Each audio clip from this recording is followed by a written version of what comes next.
Before we get started on anything else, I've got a pen here and I got a piece of paper. And I want you to try to help me work out how the hell, where the hell, who the hell, that we can watch all of WWE's programming at now. Because for the last couple of shows, I've been saying, well, they're changing this and that over here, and this to there, and this fucking streaming and a blah, blah, blah. And now they've just made another announcement that they've apparently just told Peacock to get fucked. And that they've purposely added, well, this was not the only purpose. I'm sure part of the purpose was they made millions of dollars on these other things too. But they added the premium live events to their schedule this year so they could get out of the Peacock deal early. And now, starting next month, all the big shows are going to be on the ESPN app that only came into existence less than 24 hours ago, I believe, as we sit here right now. What? Yeah, there's a lot there to go over. I guess the big point is AEW is just on Max, and that makes it easy to remember. And their pay-per-views are on TV. They're on TNT as well, and fucking TBS and those various things also. Now, WWE, if we're talking about an average month, let's say. Let's start with Monday Night Raw, easy. That's on Netflix. Okay, hold on. I'm going to write these things down, and I'm going to ask you a couple questions. Now, Raw is on Netflix, and we have every reason to believe it's going to be there at least for a little while, right? I believe they signed a 10-year deal, but maybe they could do like a month worth of Raws to get out of that deal early or something. Yeah. And who owns Netflix?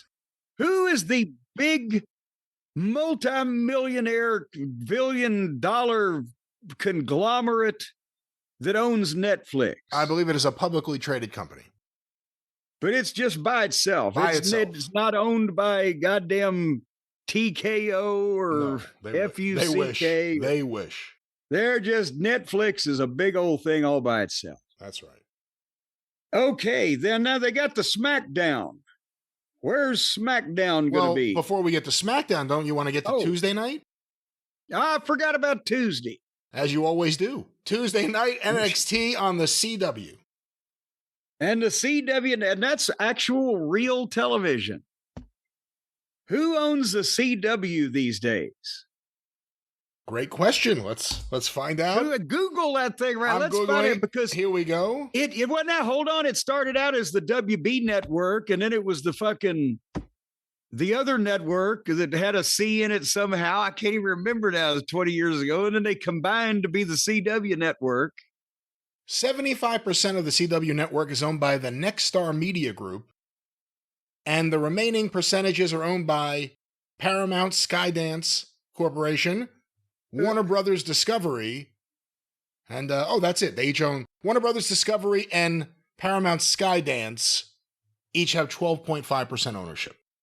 So Warner Brothers Discovery, that is the AEW Bird's Nest on the ground, owns 12% of the network that airs NXT. And also the Paramount people and Skydance, they've got a lot of stuff these days.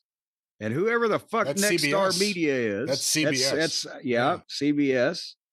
So Nexstar has a lot of it, and they got a lot of money. Nexstar is an American publicly traded company with headquarters in Irving, Texas, Midtown Manhattan, and Chicago. It is the largest television station owner in the United States, owning 197 television stations.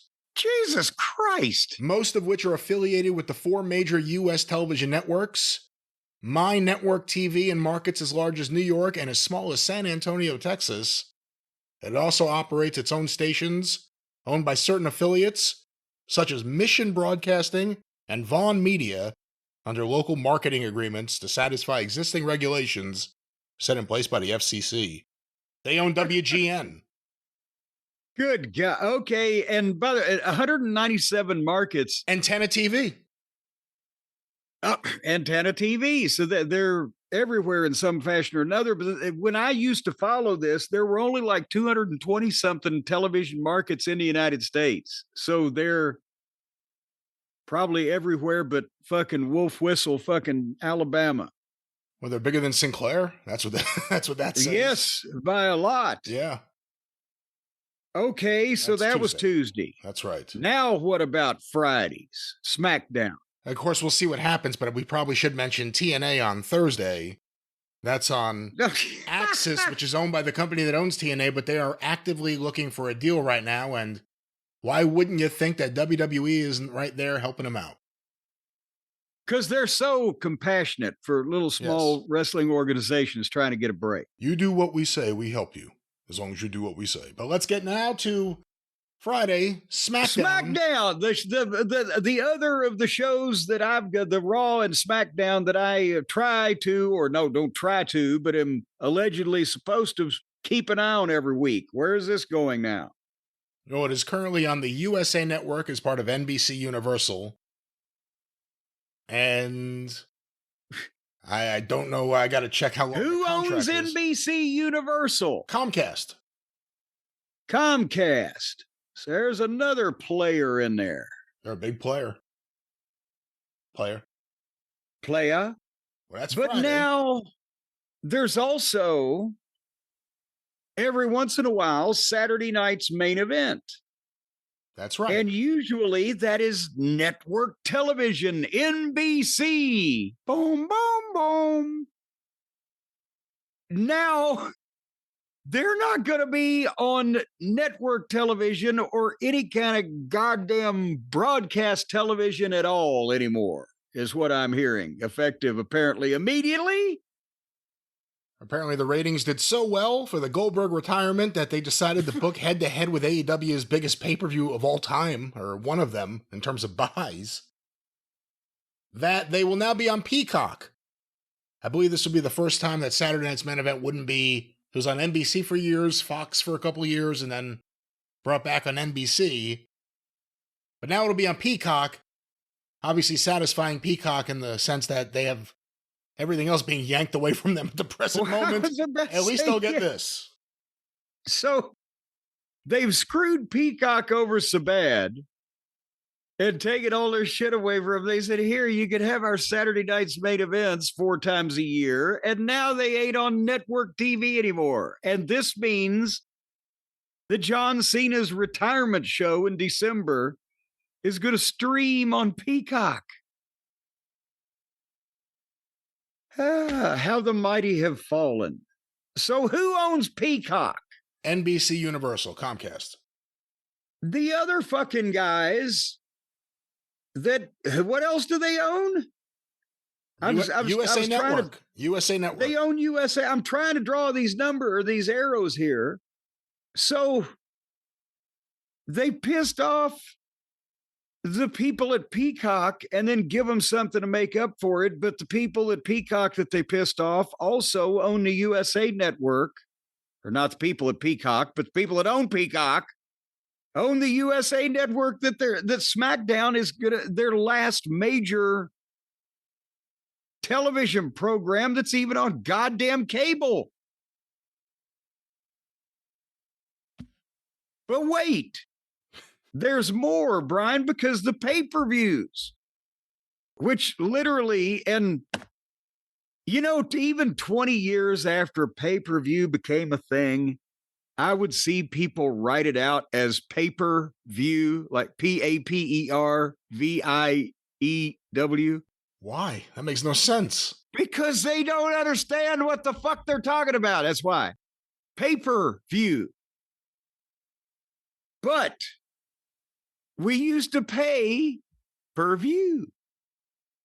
And it was easy. We would pay and then we would view. And again, now I can't watch pay-per-view on fucking television in Louisville now anyway, because I've got Spectrum and they have no more pay-per-view channel. So we're going to talk about that in a minute, about this AEW fiasco coming up this weekend. I'm trying to get Stacy to load up something on the TV I can watch this thing on. But the premium live events, the former pay-per-views, the big shows, WrestleMania, Royal Rumble, blah, blah, blah. They had announced that they were going to be going to the new ESPN gimmick early next year, whatever, when his deal with Peacock was up. Now they've said, you know what?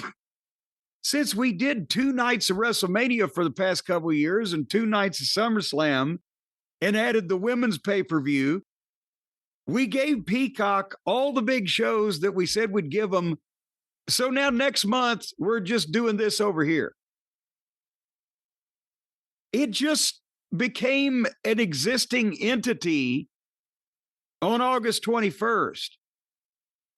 We're sitting here on August 22nd talking about it. What is they call it? The ESPN app thing? What is this thing called? Oh, I forget the exact name because they just changed it. It was their direct-to-consumer product. Was it Unlimited? Was it ESPN Unlimited? Hold on, let me check. I'm trying to find any notes that I have here that says what the thing is called. I see it called the new ESPN app. I don't know. While you're looking at that, they don't even know what the fuck the thing is called yet. And we've got 4 weeks to start to establish this and get this so we can watch the premium live events from now on until the end of time. And that's on who owns ESPN, regardless of whether it's plus or minus or app or whatever. ESPN traditionally was a major moneymaker for Disney. They're owned by Disney. ABC, Disney.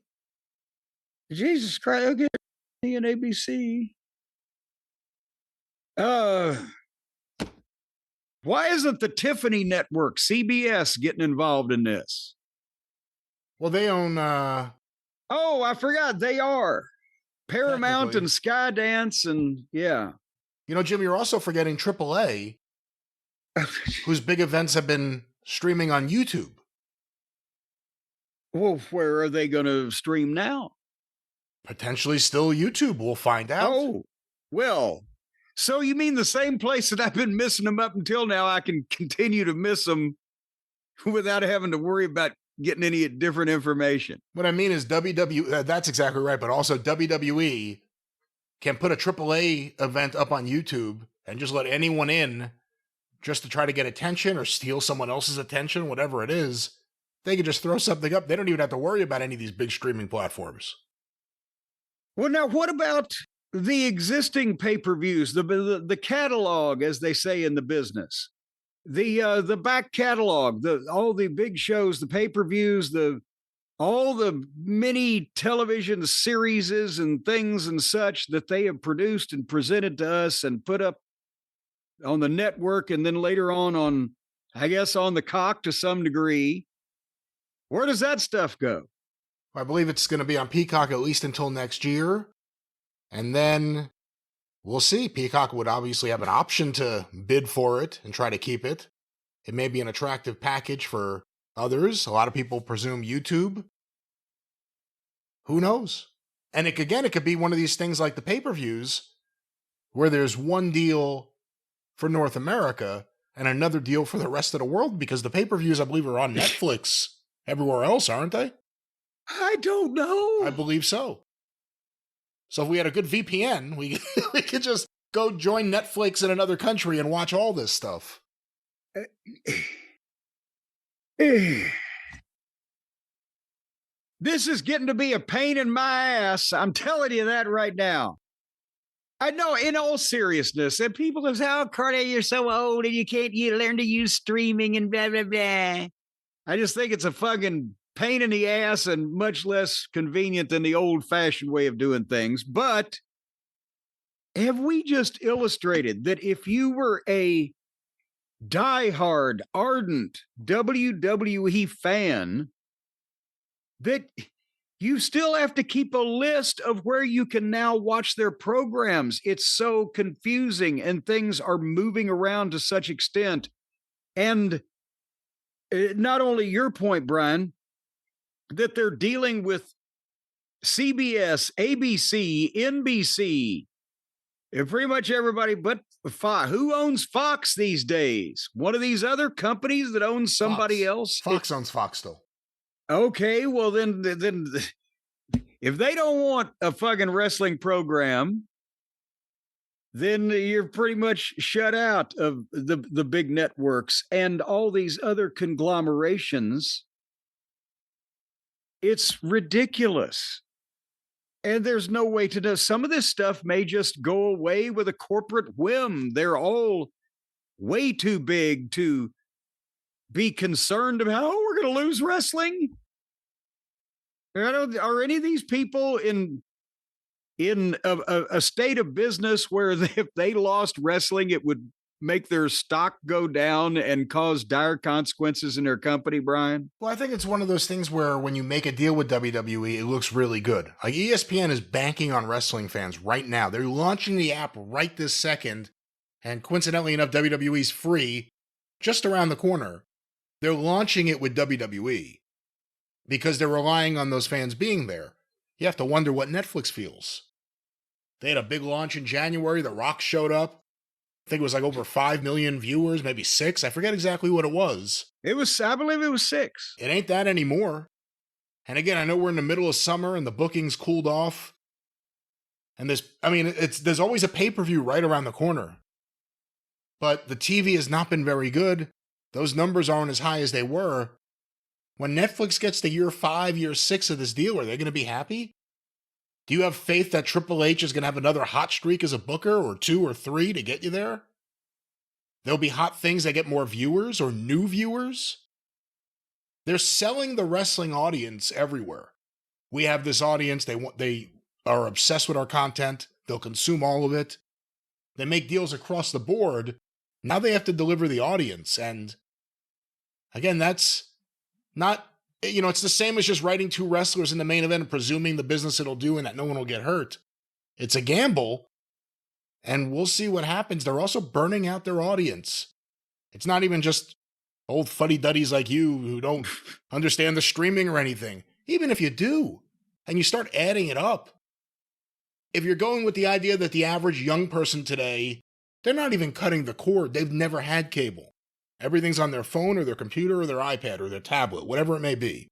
Good Lord. No Everyone has wonder we're all Netflix. going to hell. Everyone has Netflix. So that's right there. Raw's available if anyone wants it. Not everyone has broadcast TV. So even NXT right there, unless it has a streaming component, and I don't know, actually, I've never looked into it, that's not necessarily available to everyone until it's clipped and put up on YouTube or something. YouTube available to anyone, anywhere. And then you look at USA Network SmackDown, same thing. If these people don't have cable, what good is SmackDown being on cable? But there are people who watch cable. It's an older audience, and you're giving them a substandard show. So you're killing that audience. And then, again, the idea of pay-per-view or closed circuit or whatever it has been in the past is a little different with today's younger people.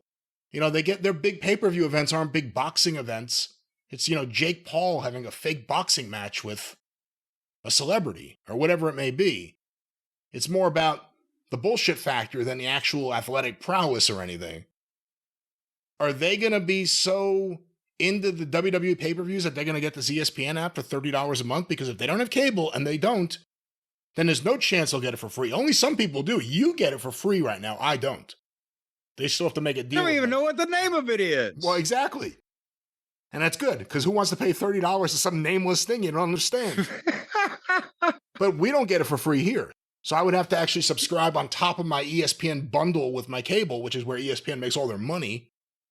I would have to do it over a year, all these services, all these ways. If you're going with the idea that wrestling fans are obsessed with your content and they want to watch everything, you're making them spend so much money. And that's before they go to a live event. We've heard from a number of people, and not that this is necessarily the place to tie this in, but people who love WWE. And they went to an event in a relatively small town. I forget where it was. It may have been Kentucky or Tennessee. And WWE returned a year later, and the ticket prices were like double. Like it was like hundreds of dollars for ringside. And I know they have perks. They include like VIP, and you get to ask dumb questions to the wrestlers while they sit on the apron and act like they want to be there. Well, yeah, they ought to include a hand job at some of those prices. But everything right now is just grab every dollar you can as long as you can. And it's not necessarily a fan-friendly thing, whether it's how much money you have to spend or just the process of trying to find the content. In some cases, it becomes easier to just wait for things to appear on YouTube after the fact.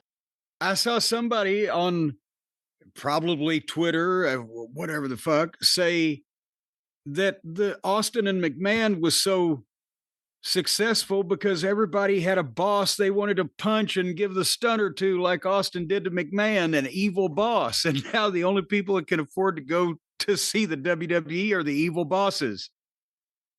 And there's an element of that. But here's the thing. It's, again, they're getting all this money guaranteed so they could give two flying shits in that respect, although they have to keep up appearances.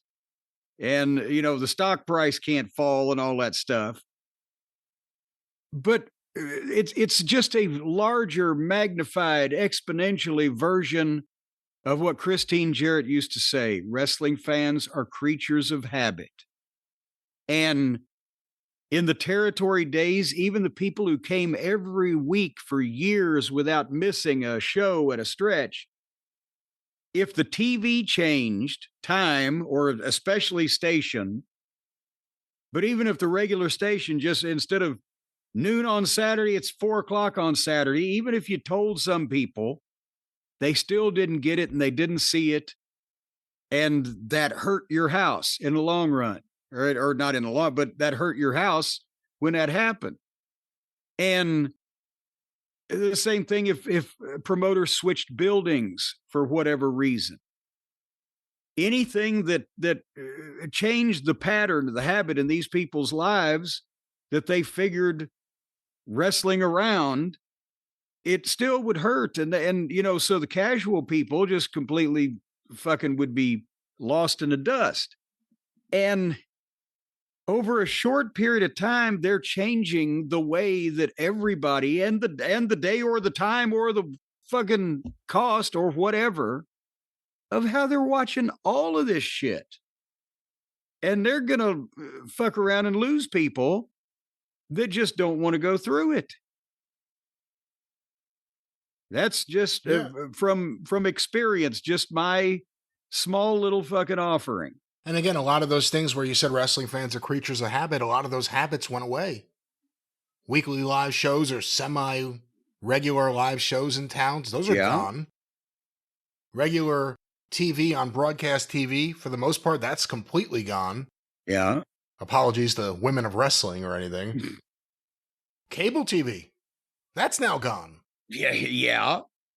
And with every one of these gones, we've lost people. We've lost volume of people that watch wrestling. Not that they could do it, because every one of these deals is for programming, it's for original content.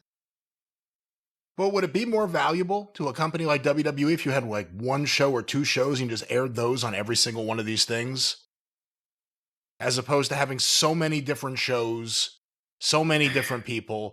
If you just had like one batch of stuff to pound into people's heads, I guess I should say, do you think that'd be more valuable? Well, no, because for one thing, people aren't going to pay that much money if they're getting basically something that everybody else can see everywhere, so it wouldn't be possible to do that anyway. But then, no, because then you'd be flooding them with the same shit over and over.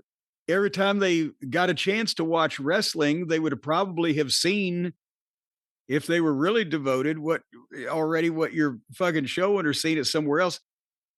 I remember we just talked the other day about, at one point in time in Louisville, they had two television shows. They had Jerry Jarrett's and then one of Goulas's tapes, because they had TV on two different stations. So it was still a lot of the same wrestlers, and they could have the local promo segments, right?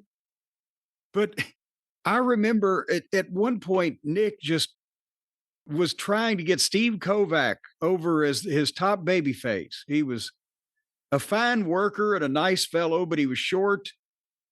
stocky, uncharismatic, and it wasn't a Memphis crew, right? And I swear to God, 3 or 4 different times over the course of like a 3 or 4 month period, they aired the goddamn Steve Kovac special show where it was like him in 3 or 4 different matches. And I would turn it off by that point. I would turn off a wrestling show. So no, you can't just do 1 or 2 shows and put them on multiple outlets, or that not only overexposes but dilutes, impact that it's not like an infomercial where people are going to pick up the phone and call right now before midnight or whatever. It's just, and that's the thing, is there's never been a model like this, and I don't know how long they can fucking keep it up, where people will pay them this insane amount of money, or corporations will pay them this insane amount of money when they're just jerking the programs back and forth onto these other platforms, and it's just disruptive and expensive for the biggest fans. And what about the partners? I mean, but it puts the other fans in a forest. It's like I might not even be able to find this fucking program I want to watch in all these other fucking programs. And what about their partners? This Peacock thing where they're leaving, obviously their catalog is still there. The Saturday night's main event will be moved there. Do you think Peacock's happy about this? We signed a deal with you guys until 2026. All of a sudden you announced a flash of new premium live events. You got out of your deal early. Again, coincidentally, right around the same time this ESPN thing is launching, ESPN, I'm pretty sure Nick Khan has placed a lot of executives there over the years, and maybe a lot of shows and a lot of talent.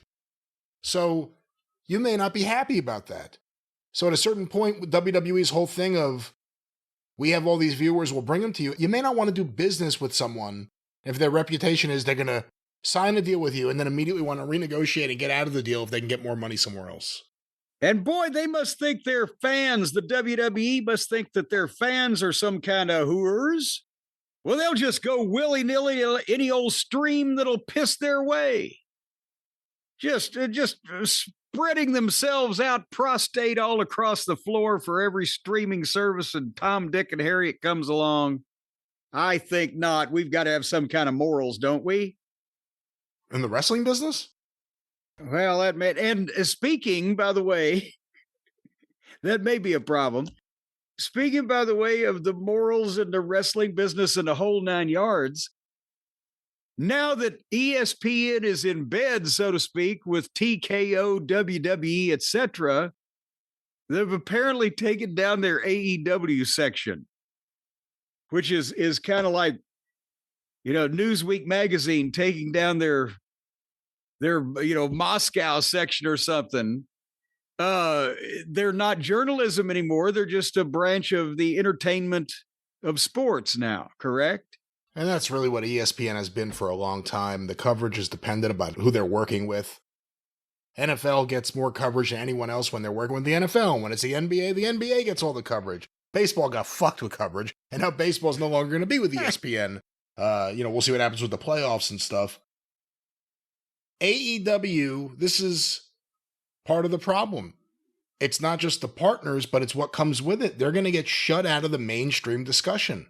Unless someone dies on one of their events, ESPN may not pay any attention to AEW going forward. Unless someone dies, unless they draw 100,000 people again, unless just something miraculous happens and it can't be avoided, and it's mainstream news. Well, miraculous may fit the last one of the examples you gave, but I don't know if it'd be miraculous if it'd be miraculous every time somebody doesn't break their neck. I saw that Dave Meltzer wrote something, and I remember the name Josh Gross. He was an old MMA reporter. He did a book about Inoki versus Muhammad Ali. When ESPN did their deal with UFC years ago, they fired him because Dana White had problems with him.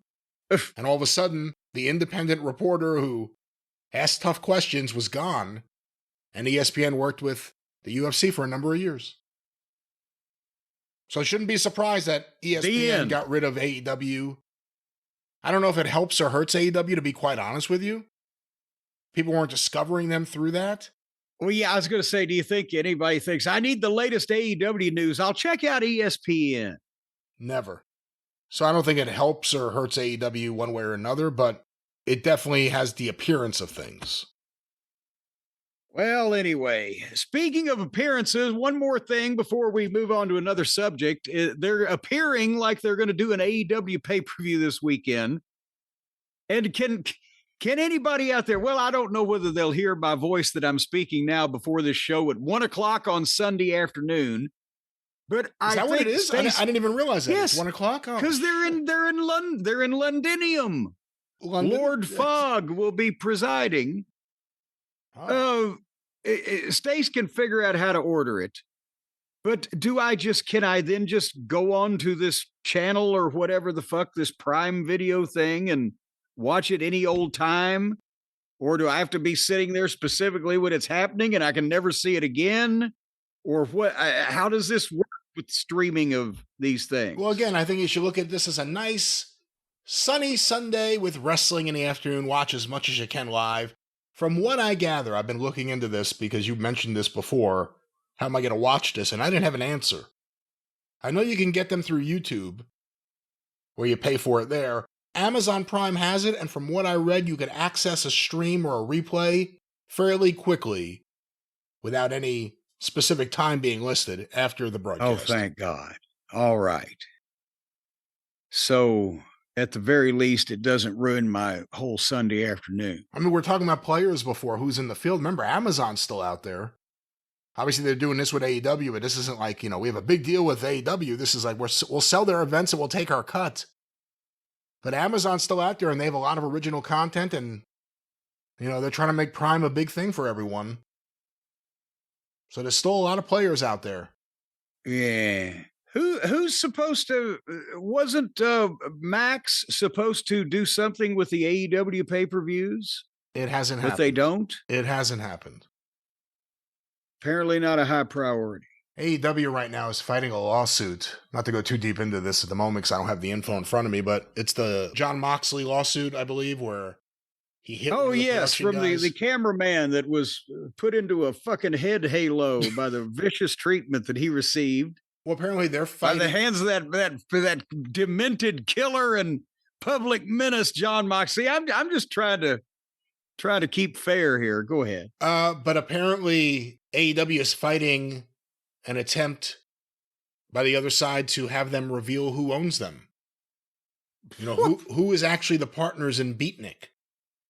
With Tony Khan, we presume his sister, set up by their dad. Where does Warner Brothers Discovery fit in if they own 10%? Is that outside? Are they partners with Beatnik? Do they own a piece of Beatnik?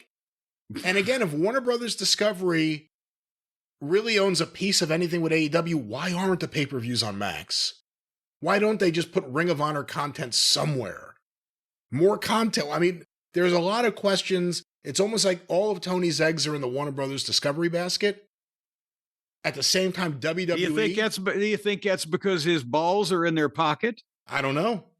But the problem is, while that's happening, WWE's buying up all the other baskets. There's going to be nowhere else to go. If Warner Brothers Discovery... If David Zaslav leaves and the next person comes in and just says, I hate wrestling. Why are we doing this? Put the Big Bang Theory on for 2 hours. That changes everything. They're gonna lose their basket. Oh, my God. Well, therein lies the problem is you don't know what you've got till it's gone. Brian, you can't trust that people aren't going to take things away from you these days. You're watching a favorite show on television and it's gone. And the whole daggum channel could be gone. And the network, you got to run everything yourself, Brian. You have to own everything.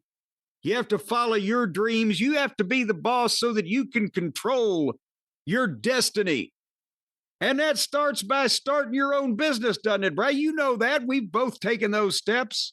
You got to start your own business before you can be the master of your own destiny.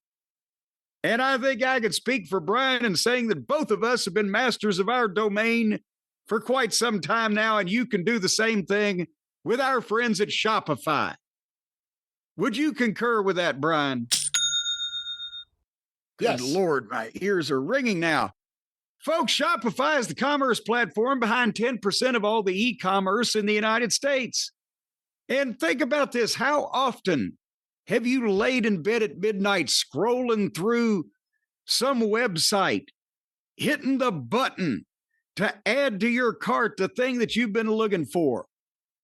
And you know that button's purple. It's the Shop Pay button.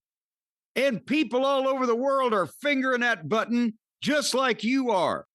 So if you're tired of staying up late at night fingering other people instead of letting other people finger you, let's not use that. No, then you need to set up your store with your dreams. Your dreams. So that you can be the one being fingered late at night by people laying in bed with nothing to do. That's not how we're going to call it. It's not fingering. It's thinking and scrolling and using your finger to press the buttons you need. And the right button is the button for you and for your business. Of course, our friends at Shopify are wonderful partners for our online store. We trust them. They've done great work for us, and they could do that for you very simply. A great deal. First time buyers, triers. Try it today, Jim. Try it to buy it and buy it to try it. You're just, Brian, you're all verklempt because of the success that we've had with our purple Shop Pay button. We've been raking in that money, ka-ching.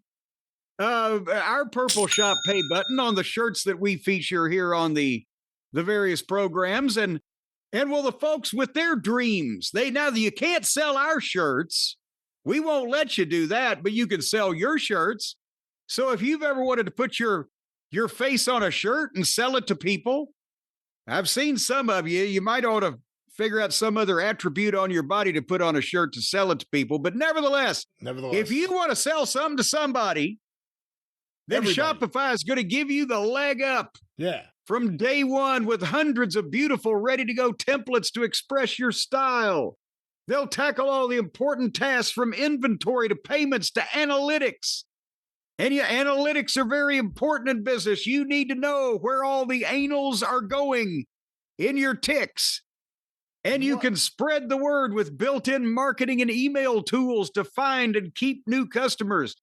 Shopify will do a dossier on each potential customer and find out damaging information about them. No, they won't. Then you will use those as tools to keep those people customers. Or you're going to spread the word. A pleasant thought. Everyone wants a partner that is willing to get down to the mattresses with you, but that's not what will happen, Jim. No, the mattress spot is later. We're not talking about that right now. Jim, you hear that noise? You know that can only mean one thing. It's time to make sure we get that information out there for the listeners about this great deal with our friends at Shopify. Well, if you want to see less carts being abandoned, folks, and that's another thing. There's too many carts in the United States being abandoned. They have feelings too. It's time for you to head over to Shopify. Cha-ching. So where you'll hear that kind of sound like that. That's the one I'm talking about. And sign up for your $1 a month trial period to start selling today. Shopify.com/JCE is where you're going for your $1 a month trial period. Boom. You get that trial period. They put you on trial. If you come out a free man and not going to the local hoosgow, then for $1 a month, they're going to work for you. They're going to make you a fortune. And then you're going to hear bells and whistles and sirens and everything. Yeah. Shopify.com/JCE. Did you hear that sound? That's the sound of money of some description, possibly being put into a blind man's cup. Once again, ladies and gentlemen, Shopify.com/JCE.